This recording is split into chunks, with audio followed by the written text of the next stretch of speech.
Hello नमस्कार, कोमल success point में आपका स्वागत है। आज हम जो विश्लेषण करेंगे वो विश्लेषण बहुत ही खास है और ख़ास इसलिए है क्योंकि भारत में कुछ तथाकथित पत्रकार और तथाकथित लोग ऐसे हैं जो हमारे वीरों पर ही वीरों की जो क्वालिटी है और वीरों की जो ताकत है, शौर्य वीरों पर सवाल उठाते शर्माते नहीं हैं और वो सवाल खड़ी कर देते हैं, प्रश्न खड़ी कर देते हैं। इसलिए पड़ोसी मुल्क के टीवी चैनलों पर वो हेडलाइन बन जाते हैं। तो आज का मुद्दा यही है, आज हम इसी पर विश्लेषण करें। तो नमस्कार, हम आज के शो की बात करते हैं, आज के शो की शुरुआत करते हैं। हम ये कहते हैं कि हमेशा हमारे वीरों ने पराक्रम दिखाया है, हमारे वीरों ने दूसरे देशों में जाकर के आक्रमण भी किया है और बार बार हमारा मस्तिष्क ऊंचा किया है और हमें गौरवान्वित किया है और हमें गर्व की अनुभूति करवाई है।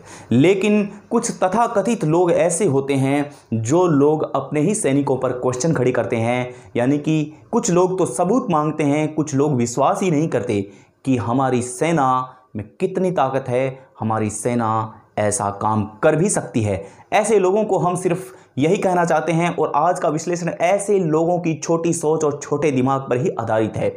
ऐसे लोगों को हम बस अपने विश्लेषण में यही कहना चाहते हैं कि वह पूरी तरह से मंद बुद्धि हैं, वह पूरी तरह से पागल हो चुके हैं। उनको अपने दिमाग का इलाज और अपना रूटीन चेकअप करवाना चाहिए। एक चिकित्सक के पास जाकर के उनको अपने इस वहम का इलाज करवाना चाहिए, क्योंकि इंडियन आर्मी के गीत पूरे विश्व में गाए जाते हैं और पूरा विश्व इंडियन आर्मी को अपना लोहा मानती है। यानी कि इंडियन आर्मी इतनी मजबूत आर्मी है कि वह किसी भी देश से आंख मिलाकर बात कर सकती है। यानी कि इंडियन आर्मी पर सवाल खड़ी करना, आप सोचिए, आप ज़रा सोचिए, जब भारत और चीन के बीच में ये जिस प्रकार की बात हो रही है, अभी बीते कुछ दिनों में विवाद हो रहा है, उसके अंदर हमारे सैनिक वीडियोस बना करके भारतीय जवानों से, भारत के युवाओं से अपील करते हैं कि आप चीनी ऐप का बहिष्कार कीजिए, आप चीनी ऐप को पूर्णतः बंद कर दीजिए, अनइंस्टॉल कर दीजिए। यह है हमारे भारत के वीरों की ताकत, यह है हमारे भारत के शौर्यवीर की ताकत। यानी कि हमारे भारत में ऐसे ऐसे जवान हुए हैं जो काम राजनेता को करना चाहिए, जो काम एक सांसद को करना चाहिए, जो काम एक एमएलए को करना चाहिए, जो काम एक राजनीतिक पार्टी के मुखिया को करना चाहिए, जो काम सूबे के मुख्यमंत्री को करना चाहिए, वो काम सैनिक कर रहा है, वो काम भारत का जवान कर रहा है।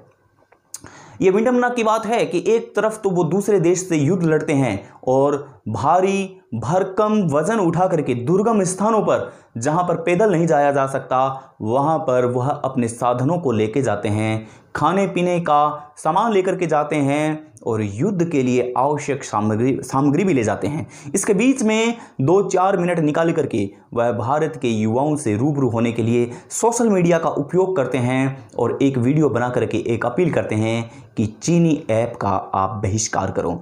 आप इससे क्या समझते हैं? हम पिछले वीडियो में यह बात कर चुके हैं कि एक सैनिक ने किस प्रकार से भारत के युवाओं से निवेदन किया है कि वह चीनी ऐप का बहिष्कार करें।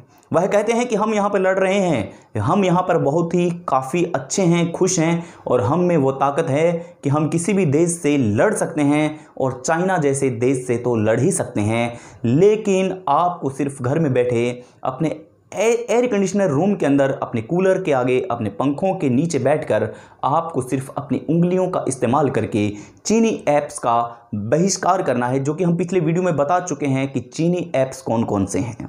आप भी अगर वहाँ जाएं तो आपको पूरा पता लग जाएगा कि चीनी ऐप्स कौन कौन से हैं। हम बात इसलिए करते हैं कि जब एक सैनिक युद्ध के मैदान में भी भारत के युवाओं से रूबरू होने का मौका नहीं छोड़ता और भारत के युवाओं को प्रेरित करने वाली बातें बताता है और यह बताने की कोशिश करता है कि चीनी ऐप्स को आप डिलीट कीजिए, आप अनइंस्टॉल कीजिए, हमारा साथ दीजिए, हम यहाँ पर युद्ध के मैदान पर डटे रहेंगे।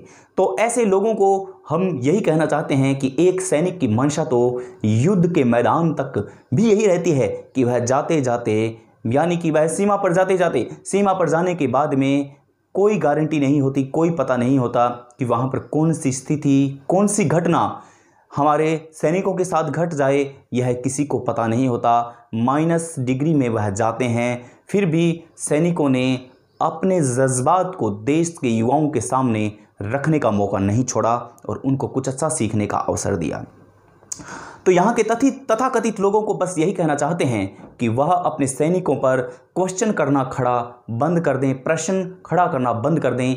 यकीन मानिए, हमारे सैनिक हैं तब ही आप ऐसे प्रश्न कर सकते हैं। अगर हमारे सैनिक नहीं होते सीमाओं पर तो आप ऐसे प्रश्न करने की हालत में ही नहीं होते। ऐसे लोगों को बस हम यही कहना चाहते हैं, सीधे और स्पष्ट शब्दों में यही कहना चाहते हैं कि वो मेंटल हॉस्पिटल में जा कर के अपना चेकअप करवा सकते हैं, अपना इलाज करा सकते हैं। लेकिन भारत का कोई भी युवा आपकी यह बात मानने को तैयार नहीं होगा। आपके जो प्रश्न खड़े कर रहे हैं कुछ लोग, वह प्रश्नों का उत्तर तो क्या, वह प्रश्नों को गंभीरता से सुनेंगे भी नहीं। यह आपकी मंशा है कि आप भारत के युवाओं में अपने प्रति प्यार जगाना चाहते हो या अपने प्रति नफरत फैलाना चाहते हो। यह आपका काम है। आप रोज़ टीवी चैनलों पर आकर के, कुछ ऐसे लोग हैं जो टीवी चैनल का फ़ायदा उठाते हैं और वहाँ पर आकर के भारतीय सैनिकों के बारे में अनाप शनाप बातें बोलते हैं, ऐसी बातें बोलते हैं जो पड़ोसी मुल्क के टीवी चैनलों की हेडलाइन बन जाती है, वहाँ के न्यूज़पेपर की हेडलाइन बन जाती है। उनको शौक़ है विदेशों में छाए रहने का, लेकिन हमें शौक़ है ऐसे लोगों को एक्सपोज करने का। और जब जब ऐसे लोग इस धरती पर आएंगे, ऐसे काम करेंगे, हम ऐसे लोगों को एक्सपोज करते रहेंगे। क्योंकि इंडियन आर्मी ना तो किसी के सामने झुकी है, ना कभी झुकेगी।